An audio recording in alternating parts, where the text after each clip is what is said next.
Remember your purpose. Come full circle. You had some life experiences. All of those experiences happened to us to bring us back to our purpose. Hallelujah.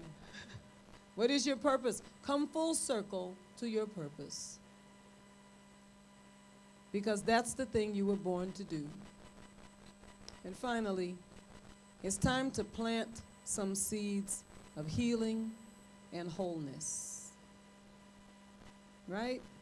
Here's one good example. We are drawn to bad news. That's what makes Facebook come alive. Twitter comes alive. Bad news, right? Something juicy, provocative. Bad news, right? I think it's important for us to begin to practice sowing wholeness and healing. So when someone brings us bad news about folks in our community, you only have to tell them one time, I don't want to hear any of that anymore. They will not come to you again. They'll go to the next person. But they will not come to you again, right? Hurting people hurt people. Healed people heal people. Free people free people. God bless you tonight. God bless you.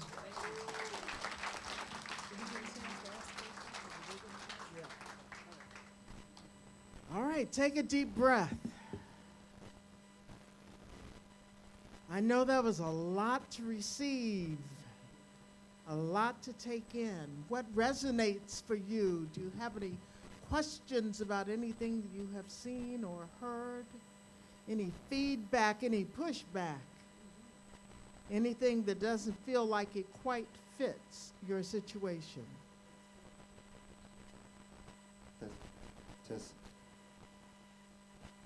All right, we have a mic. If you indicate that you would like to speak, I am part Native American, and in the many Native American traditions, when we are in a group, a lot of times everybody has something to say and they all want to say it at one time. And so we use a talking stick. And whoever is holding the talking stick is the only voice that should be heard. So we have 2 more talking sticks in the sanctuary. So if you would like a talking stick, if you would like us to hear your voice, please rise or raise your hand. And 我们从中国来的朋友，或者讲国语的朋友，如果你要问问题的话 ，Darren 可以帮你翻译，这样我们可以通过跟Reverend Lin 还有Bishop 谈话。I'm just telling them they can ask the question in Chinese and you can translate it and we will translate the whole thing. I know Chinese. Not. Yes. So, please, you are here to learn, and part of learning is opening up and asking the difficult questions. Conversation. We are here to struggle together, and there's no perfect community. We all have issues. And I remember Bishop saying, our issues have issues. So, be open and share what you're struggling with in your communities, in your own small groups, in your ministries, or even in your individual lives, so we can learn from one another. I'd like to start off by asking Bishop Flunder is that you mentioned about the transgender people in your community and how your community took some time to accept them and be welcoming. How did you do that? How did the whole, your community started that process? And It's a powerful question. And it's important to say that lesbian and gay people who already were feeling to some degree marginalized in the larger society and in the church felt that the transgender community made that process even more difficult when transgender people came around.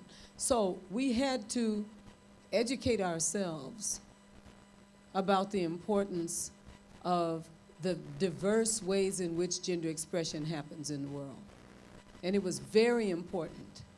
And we started that by creating a support group that met the first 5, 6, when we got to the largest number that we had gathered at one time, we had a little better than 60, mostly male to female trans persons. And when they met and they kept talking to us, their presence got normalized. Does that make sense? We got comfortable with their personhood. Then we did some work about gender identification. We did some work about sexual reassignment surgery. We did some work around hormone therapy. Then we went a little further and got ourselves a clinic where the hormone therapy was available. Then we went a little further and started identifying folks that felt called to ministry and helped them through seminary. Then they came back and did some work with the rest of the trans community, mostly male to female trans people. But God gave us a wonderful breakthrough a couple years ago.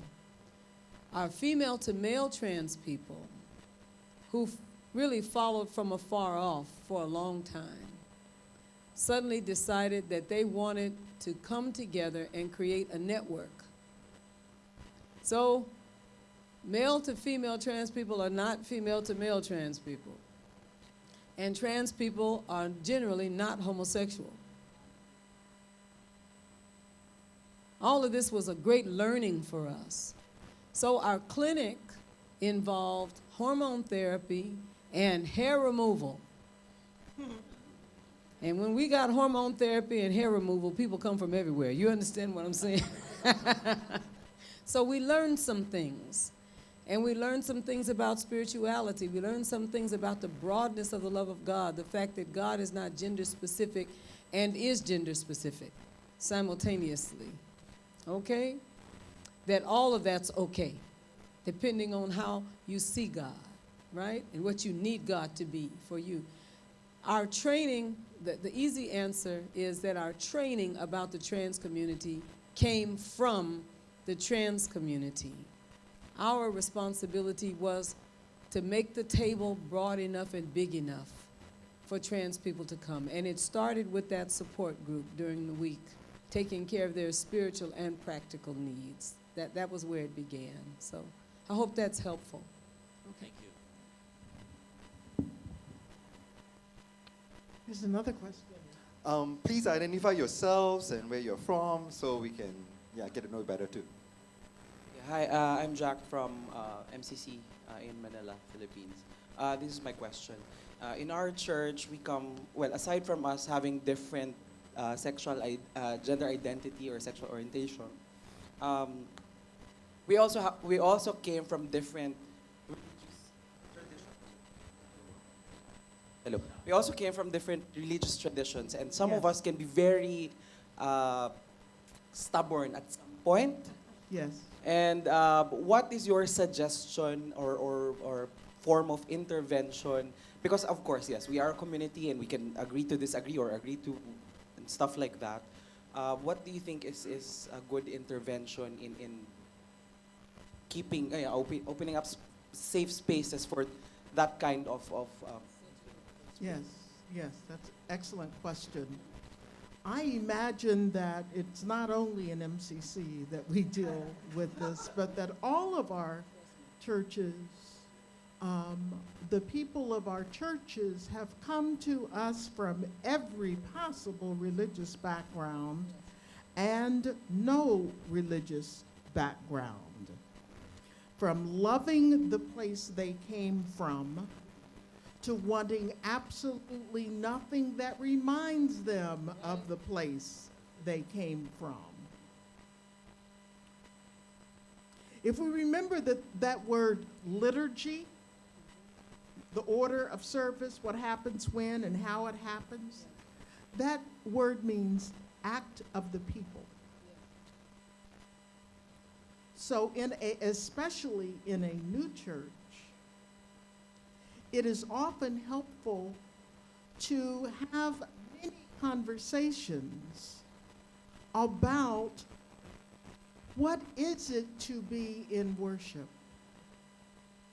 and create something that is unique to your own community that reflects the very best of what everyone brings into that experience, rather than imposing a particular style, unless you are fortunate enough, or maybe not fortunate enough, if you live in a place where there are multiple churches that are truly open, affirming, and celebrating LGBT, radically inclusive, all of that. And in that situation, if there were, for instance, 6 free community churches in Singapore, then each of them could have its own unique style that reflects somebody's tradition. But tradition doesn't make truth. It's just what we were told we were supposed to get used to. But we're creative people. We can create liturgy that speaks to our soul, that allows our spirits to sing with authenticity. Can I offer you just one other thing? And that is that one of back to this conversation about colonialism, right? And I'll use City of Refuge as an example, because we have some people in our congregation who also support what we call African indigenous faith. People who are Yoruba, Kemetic, there's all sorts of things that have been demonized, like Santeria. I could go on, right? You understand what I'm saying. And they have those faith backgrounds in their families. But we had a conversation on the way over here about ancestors. The conversation about ancestors. And one of the things that the folks that taught all of our foreparents about Christianity, the first thing they told them is you got to cut loose all that ancestor veneration, because that's the devil, right? Interesting, huh? And that's consistently true. Everywhere where the realities of Christianity came, the cutting loose any veneration, and this all the while that the Hebrew Bible that we read from and the New Testament text is always calls Jesus the son of Abraham, Isaac, and Jacob. And in fact, when Jesus was at the Mount of Transfiguration, what was seen were his ancestors. Am I right about that? But somehow or other that worked okay for Jesus. The whole lineage in the book of Matthew, the Gospel of Matthew, the line, the people through which he came, suggested that there was a great importance, even all the way to the writer of the Hebrews. The pantheon of faith doesn't include my people. It includes Jesus' people, right? Even Rahab the prostitute, because she was in the line, right? So there's an understanding of his history, or of the history of the people out of which he came. But your history and mine somehow got vilified and demonized. That was not an accident. Because if people don't have a root, if you didn't come from anybody, if you're not connected to anybody, it's hard for you to have a personhood. So what did that mean for us as people of African descent who are Christians, or people of Asian descent who are Christians, people of Celtic descent, people of Native American descent? We decided that what we were going to do is craft a faith path that is fully Christian, but simultaneously respects the generations that came before us. we decided to take back what the colonials took from us. And part of that was to remember our people. Hallelujah. I got people. I came from somebody. How about that? So did you. Very important. Very important. Because it doesn't have to be either or. It can be both and. And if I'll push the envelope, even with the time being what it is, let me push the envelope and say, what we have learned is that we have a common Christ. That name, Christ, the Anointed One, showed up before the missionaries came to Africa. Oh, I feel something now. See, I'll turn into something. I told you I'm a Pentecostal. I have no concept of time. So before the missionaries came to this land or any other land, God was already there. God was already working in your grandmothers and your grandfathers and your people before anybody came. They didn't bring God. God was already there. Their understanding of God was valuable then and it's valuable now. And if you're going to be a whole person, you got to homogenize all of that and get your stuff. Do you understand me? Get your stuff, because all of that is your stuff. And your people are going to want to do the same thing. So forgive me for going on and on. It's just important. One of the questions that I have, I work within MCC. Part of my work includes providing care and support for MCC congregations outside of the U.S. And so a question that I ask wherever I am in the world is this: if you, Asia, were to develop an Asian worship experience, what would it look, feel, sound, and smell like?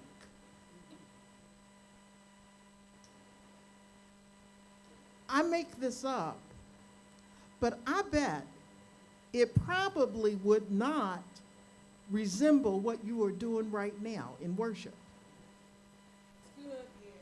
And so I wonder, why are you doing it like that? What keeps us from bringing all of who we are into our worship experience? What keeps us stuck in a mold of someone else's creation when we are free? We're free. We grabbed a ball of clay and are able to create out of that ball of clay anything that we want. And many of us have created that which fits in the center. Why? Just a rhetorical question. Hi, I'm Benjamin from Singapore. We talked about the church in general, and the church being late all the time to social changes. And the whole time we're talking about creating, sustaining, and celebrating the minority that we are part of. So my question is, we are being oppressed by ourselves sometimes, but we are very much oppressed by the church at large.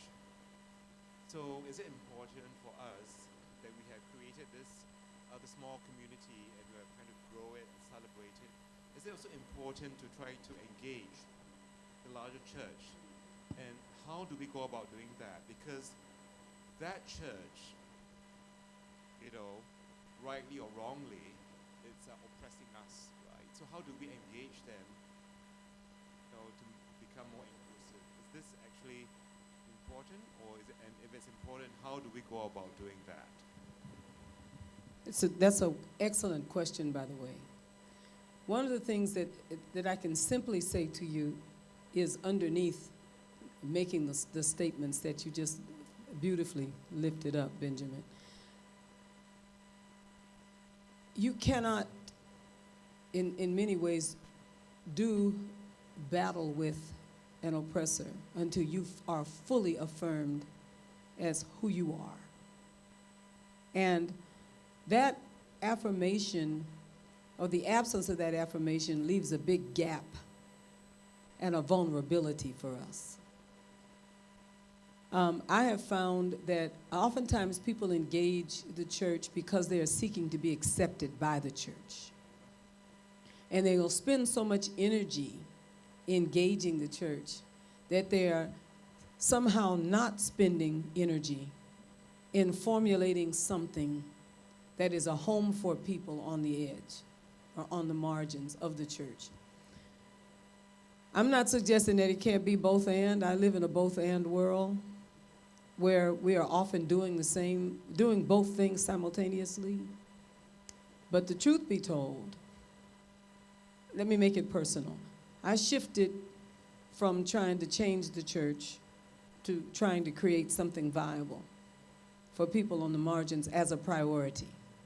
That's my full-time job, just about. And then there's a percentage of my time that I spend trying to change big institutions. Now, it's not that we don't seek to impact them. He's all in my sermon tonight. Make sure you come back for church tonight. It's not that we don't intend to impact them, because we do. But it is important that we not expend so much energy doing that we fail to remember that something that Reverend Elder said, that together we can create something brand new that is not simply for our use. It's not just designed to bless this prophetic utterance of God that's in this room right now, but it is also to give these institutionalized, stuck, constipated, in many cases, organizations a fresh opportunity to view something new. Every one of them used to be new, but they got old. And sometimes all of the bureaucracy that's associated with trying to maintain, when your energy is put in maintaining, then you can't do something new. Because all of your energy is used up trying to keep together your dysfunctional behemoth of an organization. Do you understand what I mean? These used to be fresh thinking people. But it got too hard to hold it together. So I want to say to you that it's not just for the Reformation, but it's for what the Reformation is reforming that the Reformation needs to happen, with an eye toward not becoming the behemoth. Right? We have our eyes wide open as to what caused this to happen. Now, how can we stay fresh and grow? Because we want to grow. Yes, we do. Hallelujah. We need some more offerings, don't we, Pastor Mia? We need to raise some more money. We need some more members. Is that all right? It's okay to say we want to grow. I want to grow. I want to see us grow. I want to see us grow. Let me say it again. I want to see us grow. Add people, add churches, add resources. I want to see us grow. Don't think that's not important to me and us, but qualitatively, not just quantitatively, to grow and create change and still impact. And the greatest impact that we can have is to demonstrate what it is that we are talking about. And I'll close with saying what my grandma said. My grandmother said, Yvette, my name in my family is Yvette Honey. Yvette Honey, she said, love is a do word. Love is something you do, not just something you talk about. Let's do love. And as we do love, we will be a magnet for change. God bless you. Thank you. Darlene, do you have anything to add? No, Can I guess I it's would one like to add the voice that's standing with the talking stick. I'm Jamie from FCC. I would just like to pose two short questions. One is practical tips on how to make people get out of the comfort zone. I think that I think most of us here would agree that it is important to move out from where our complacent position. But how do we, there will always be a group of people that are uncomfortable with that. So how do we do that? And second, in our way to embrace diversity, how do we also ensure that, when we try to welcome everyone, and in the end, we please no one in the end? We are always getting into trouble with certain factions and this and that. So how, as a church, in our theology to include everyone, to also have this core Christian love that actually can bind all together so that we can grow as a community? I think my response to your second question is the same as my response to the first. And that is that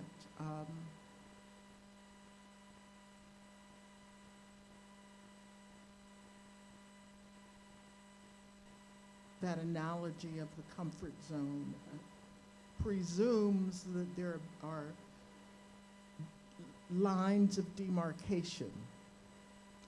I'm staying at a hotel that has, I'm a smoker, staying at a hotel and there are yellow lines on the sidewalk. That's where smokers are supposed to smoke. That's my comfort zone. Someone could come along and paint over those lines and remove my comfort zone. Take it right away from me. What I would need when I am shifted from my comfort zone, or my comfort zone is just yanked right out from under me, I need to know that I still matter. Even and especially when I don't agree, I still matter. And so as a church is trying to embrace the idea of being an expanded space to offer radical hospitality and inclusivity in new ways, most of us, when we hear about a change coming, our first reaction is to be afraid. When we are afraid, we need to be reassured in multiple ways over time, not that there's nothing to be afraid of, but that even in your fear, you matter. And whatever it is that each person might need, and that will differ from individual to individual, there's nothing more important than the quality of the relationships that we have with each other. No issue, no social justice issue, no color to paint on the walls, no whether we have carpet or tile on the floor. None of that is as important, not even what version of the Bible you read. None of that is as important as the quality of the relationships that we have. And so making that cultural shift in the church requires that we take good care of each other on that journey. And make a commitment that we will not leave anyone behind. We will not stop because you're not able to go as fast as the rest of us are. But we will not leave you behind. And if or when you discover that this journey is leading you to a place where you don't want to go, you can follow another path and we will love you anyway. We will not force you to stay here and do it our way. We will allow you freely to walk a different path and love you as you walk that path. That's a good amen. God bless you. Thank you all so much. Thank you. I want to close this session thanking, I think the people, have you adjusted? I'm still echoing, okay. Those people from KL who have heard me do a workshop with you guys, and my folks from FCC, you heard their voices echoing, echoing in some of the things that I've said. Love is a do word. Last week's sermon, love is a do word. I've repeated enough. These are my mentors in different ways who have taught me a lot of the things I've come. May they teach you too what you need to learn and equip yourself. I mean, the last point about relationships being the core of it. It's all about relationship. If your relationships are broken in your church, nothing else will work. Then it becomes all a show. I mean, I'm sorry, I'm sort of grandstanding, because I'm trying to, bring back what you have. But all our churches, no church is excused. All our churches suffer from broken relationships one way or another. And if we are not going to recognize it, acknowledge it, we sweep it on the carpet, it will fester. It will come back and bite us in the butt. It will. And then it will crack, and your church will split, and we will lose our friendships. We talk about love, we talk about all these things. We are not doing it. We come to the table of love, the table of forgiveness, and yet we cannot forgive one another. Well said, son. I struggle because I know what is going on in some of your churches. It's painful. Why are we even calling ourselves Christians? We cannot even forgive one another. It's not even about love, it's about forgiveness. And then when we set our priorities right about love, about relationships, right relationships, just relationship with one another, then everything will fall in its place. Some of the workshops we are organizing is about how to put those structures in place. How to set the rules so that we are accountable to one another. I am accountable to my board and my congregation. But you, each one, anyone who is leadership, anyone who is part of the church is also accountable. How you act and behave in church also affects the church. Don't think that you're nobody. And then one last thing to say, a lot of us suffer from this, you're not good enough. And keep imagining that we have nothing to offer the world. So we create this little church that's for LGBT people and gather and huddle and feel good. But you know what I think, and I know because one of my friends wrote a book on what does LGBT people have to teach the church at large. We have a gift to bring to the church. Honor and recognize our calling. Because we need to speak to don't think that you're not good enough. You're good enough. And we are being called. Because we think that we're not good enough, we don't do what we need to do, so we create the safe, comfortable zones.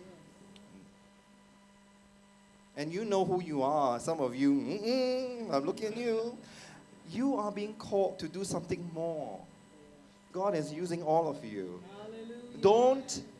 Don't think that you're not good enough. That doesn't mean that you will get there straight away.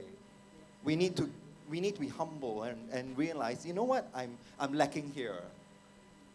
I'm lacking there. We need training. We need this. We need this. We need this.